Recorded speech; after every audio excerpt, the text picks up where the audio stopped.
তুমি মুসলিম? জি আঙ্কেল। Are you crazy? একজন মুসলিমকে বিয়ে করবে তুমি? বাবা, আমি ইসলাম ধর্মে কনভার্ট হব। কি বললে? ও যাই করছে সেটা শুধুমাত্র আমায় ভালোবেসে। দোষ যদি কারো থেকে থাকে সেটা আমার। মারতে হয় আমায় মারুন আপনি। টেনে ওকে বেরিয়ে যেতে বল। আমি আপনার মেয়েকে কোনোদিন কষ্ট দিব না, আমি কথা দিচ্ছি আপনাকে। I say get out, out. বাবা,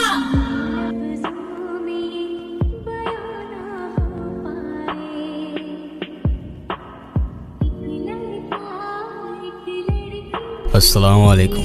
ওয়ালাইকুম সালাম। ওই দিন আর কে কে ছিল তোর সাথে? ভাই আমি কিচ্ছু জানি না ভাই, বিশ্বাস করেন ভাই। দ্বিতীয় জীবনের স্বাগত, কিন্তু এবার আর কিছু লুকানোর চেষ্টা করলে তৃতীয় জীবন পাবে না। এখানেই আলবিদা।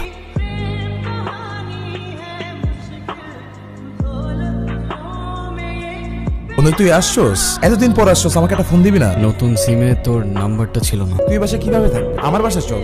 আমার জীবনের সবচেয়ে সুন্দর মুহূর্তগুলো এখানে। এখানে থাকলে মনে হয় জেনি আর আমি হয়তো এখনো একসাথেই আছি। আর তোর কোনো কিছু লাগলে আমাকে বলিস। আসি তাহলে, তুই চলো রেস্ট কর। তোমার আর আমার ধর্মটা আলাদা জেনি। তোমার ফ্যামিলি কখনোই আমাদের সম্পর্কটা মেনে নেবে না। দুনিয়ার সবাই মেনে না নিলে যদি আমার প্রতি তোমার ভালোবাসাটা কমে যায় না, তাহলে থাকো, আমি চললাম। তাহলে আমার কি হবে? তুমি তো আর আমাকে ভালোবাসো না, বাসি পরিবার তো মানবে না, না মানুক। সমাজ কি বলবে? সমাজের বাইরে চলে যাব। কত দূর? যতদূর গেলে তোমার আর আমার ছোট্ট একটা সংসার হবে। আগলে রাখতে পারবে?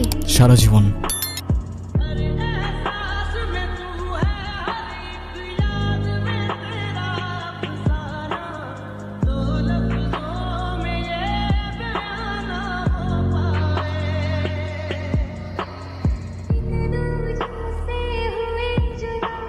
কোথায় আছো তুমি? এই তো বাজার করে বাসায় যাচ্ছি। কেন?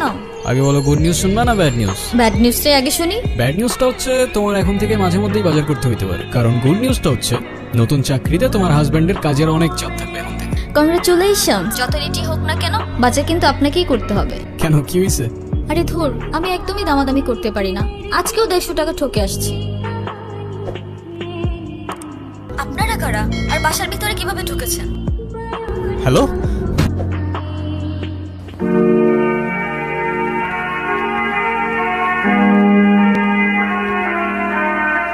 Jenny, jenny. খিদা লাগছে, তো খাইতে দেন না ভাই। তুষারকে কোথায় পাবো? অনেকটা টেরা আছে বারাঙ্গা বাজারে, ওই জায়গায় একটা বার।